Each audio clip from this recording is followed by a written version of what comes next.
Hello viewers, আমি doctor Mrityunjay প্রামাণিক, school service commission ইতিহাস বিষয়ের ক্লাসে আজকের ইন্টারভিউ নিয়ে একটি বিশেষ ক্লাস নিচ্ছি। মূলত ইন্টারভিউ আমরা কিভাবে দেব, তার জন্য কিভাবে প্রস্তুতি নেব, কোন কোন বিষয়গুলি আমরা এই কয়েকদিনে পড়ব, সেগুলোর উপর মূলত এই ভিডিও। এবং সম্ভাব্য কী ধরনের প্রশ্ন জিজ্ঞেস করতে পারে তার জন্যও আমি একটা সেট রেখেছি। সেগুলো আমরা যদি আলোচনা করি, অন্তত ইন্টারভিউ বা সাক্ষাৎকার বিষয়ে আমরা বেশ কিছু ধারণা পাব। আমি এই প্রসঙ্গে বলে রাখি যে সাধারণত রেজাল্ট বেরোবে আমাদের অক্টোবরের শেষে এবং নভেম্বরের প্রথম সপ্তাহ থেকে আমাদের সাক্ষাৎকার প্রক্রিয়া শুরু হবে। ফলে আমরা কিন্তু বিশেষ কোনো সময় পাবো না। তাই আমি আগে থেকে সবাইকে প্রস্তুতি নেওয়ার জন্য বলবো। যাই হোক, আমরা প্রথমেই আসি ইন্টারভিউ আসলে কি। ইন্টারভিউ হচ্ছে সমস্ত নিয়োগ পরীক্ষাতে ইন্টারভিউ গুরুত্বপূর্ণ অঙ্গ হিসেবে থাকে এবং ইন্টারভিউ আসলে ব্যক্তিত্বকে পরখ করে নেওয়ার একটা পরীক্ষা। কারণ আপনার নিজস্ব বিষয়ের ওপর যে দক্ষতা, সেটা পরীক্ষার মাধ্যমেই কিন্তু আলোচনা হয়ে যায় বা মোটামুটি জানা যায়। আর এই ইন্টারভিউতেই মূলত ব্যক্তিত্ব পরখ করা হয়।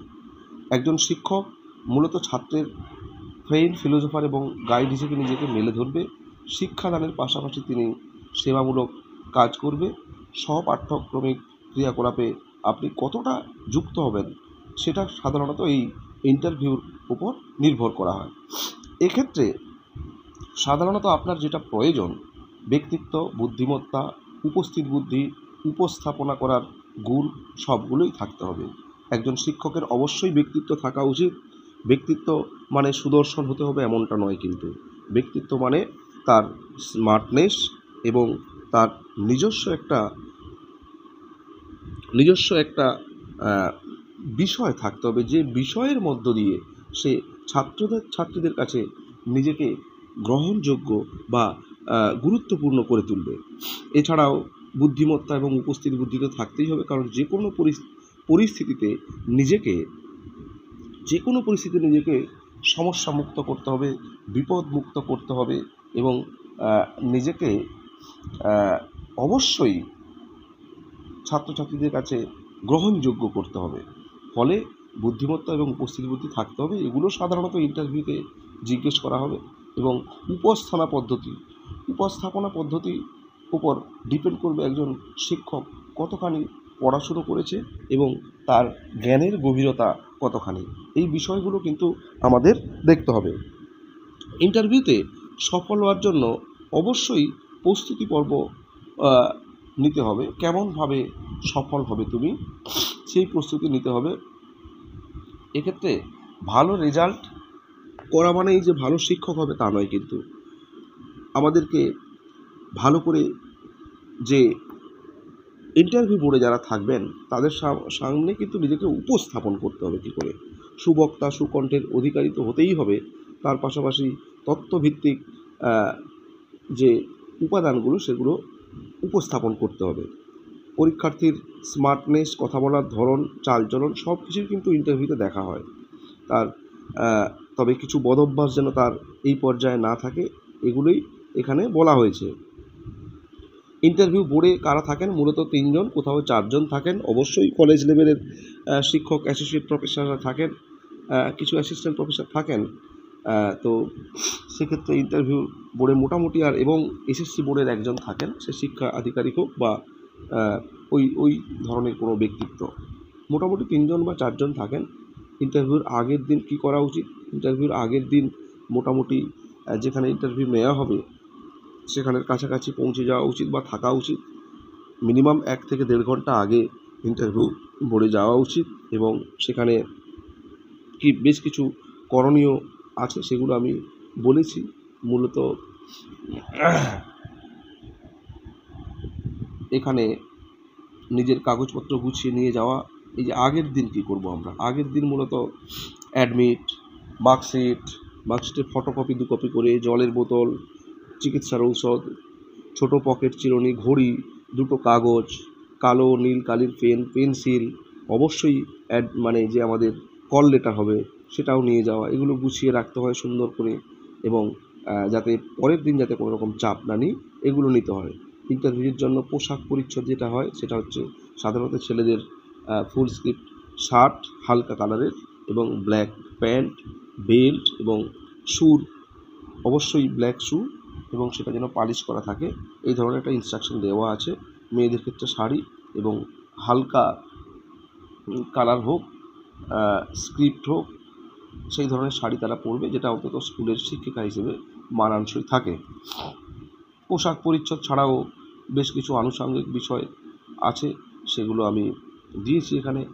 ইন্টারভিউ দিতে যাওয়ার সময় যেগুলো সঙ্গে অবশ্যই নিতে হবে আমি আগে বলেছি, কল লেটার, মাধ্যমিকের অ্যাডমিট, মার্কশিট, উচ্চ মাধ্যমিকের মার্কশিট, গ্র্যাজুয়েশনের বা পোস্ট গ্র্যাজুয়েশনের মার্কশিট সহ পাঠ্যক্রমিক ক্রিয়াকলাপ, যেমন কম্পিউটারে যদি সরকারি কোর্স থাকে, এনএসএস বা এনসিসির যে যদি সার্টিফিকেট থাকে তার ফটোকপি, এগুলো সব কিন্তু নিয়ে যেতে হবে।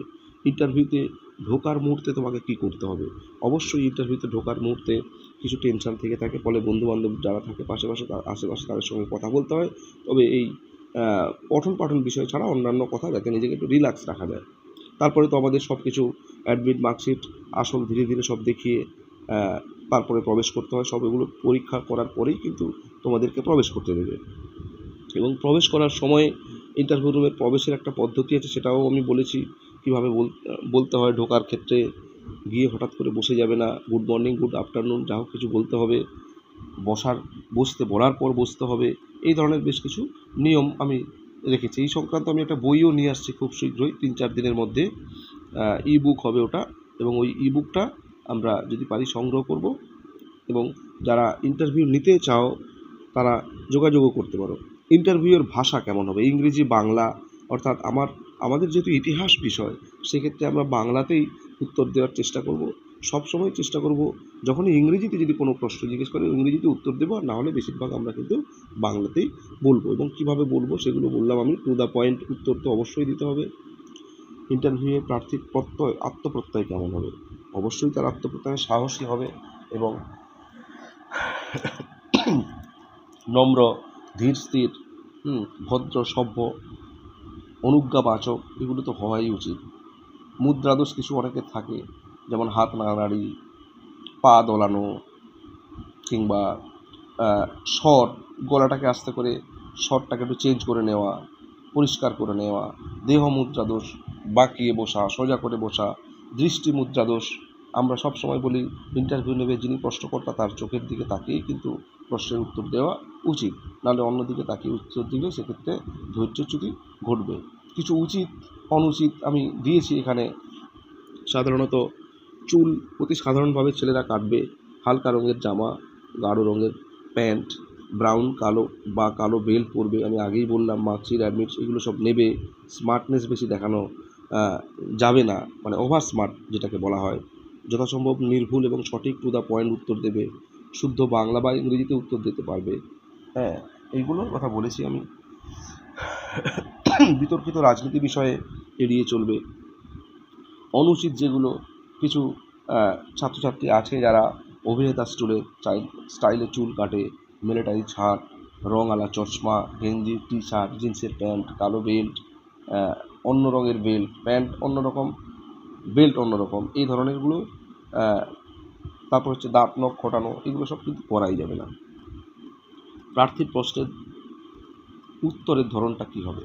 অবশ্যই টু দ্য পয়েন্ট উত্তর, এবং অন্যান্য প্রার্থীদের তুলনায় দুজন পরীক্ষক একসাথে প্রশ্ন করলে সেক্ষেত্রে এক একজনের জন্য উত্তর দিতে হবে। এইসব আমি আলোচনা করেছি। আমি একটা সাক্ষাৎকারের পরিকল্পনা শুরু করেছি, এবং সাক্ষাৎকারের যে প্রশিক্ষণ সেটা অলরেডি শুরু হয়ে গেছে গতদিন থেকে।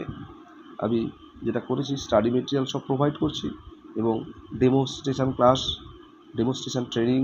ডেমোস্ট্রেশন ট্রেনিং, মক ইন্টারভিউ, 4 জন এক্সপার্ট থাকবেন যারা আগে ইন্টারভিউ নিয়েছেন, তাদের দিয়েই মূলত করাচ্ছি। আমি মূল দায়িত্বে আছি এবং বাকিরা করছে। মোটামুটি 2রা নভেম্বর পর্যন্ত এটা চলবে, এবং 4 জন এক্সপার্ট কিন্তু উপস্থিত থাকবে মূলত ফাইনাল ডেমোস্ট্রেশন এবং ফাইনাল ইন্টারভিউয়ের জন্য।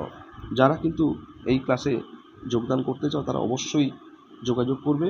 অনলাইন ব্যাচ আছে রাত 8:30 থেকে 10টা, এটা 2 দিন থাকবে, রবিবার এবং বুধবার। অফলাইন ব্যাচ আমার সোনারপুরে আছে, এটাও কিন্তু 10:30 থেকে 1টা পর্যন্ত। যাই হোক, এবার আমরা সাধারণত ইন্টারভিউর জন্য কী কী পড়বো আমরা একটুখানি জেনে নিই। আমরা ইতিহাস বিষয়ে সামগ্রিক ধারণা পড়তে হবে, ইতিহাসের গুরুত্বপূর্ণ সংক্ষিপ্ত প্রশ্ন উত্তর পড়তে হবে, নবম দশম এবং একাদশ দ্বাদশের সিলেবাসও পড়তে হবে, শিক্ষার সামগ্রিক বিষয়সমূহ পড়তে হবে, স্কুল শিক্ষার ধারণা, পরিবেশ সম্পর্কে ধারণা, পশ্চিমবঙ্গের ধারণা, পশ্চিমবঙ্গের বিভিন্ন প্রকল্প, নিজের জেলার সম্পর্কে ধারণা এবং সাম্প্রতিক ঘটনাবলী, মূলত রাজ্য, জাতীয়, আন্তর্জাতিক এবং সাধারণ জ্ঞান, এইসব বিষয় কিন্তু আমাদেরকে জানতে হবে। যাই হোক, এই বিষয়গুলি আমরা যেন ভালো করে পড়তে থাকি এবং আবারও বলছি, কারোর যদি ইন্টারভিউ নেওয়ার প্রয়োজন হয়, মূলত ইতিহাস বিষয়ে, কেবল একটাই বিষয় আমি ইন্টারভিউ করছি, কারণ আমার যেটা এখতিয়ার আমি সেটাই করব। কারণ যে বিষয়ে আমি গবেষণা করেছি, যে বিষয়ে আমি কলেজে পড়াই এবং যে বিষয়ে আমার সম্যক ধারণা আজকের 20 বছর আছে, সে বিষয়ের উপরেই আমি করাচ্ছি, অন্য কোনো বিষয়ে নয়। যারা ইতিহাস বিষয়ে ইন্টারভিউ নেবে তারা কিন্তু অবশ্যই যোগাযোগ করো। ধন্যবাদ সবাইকে।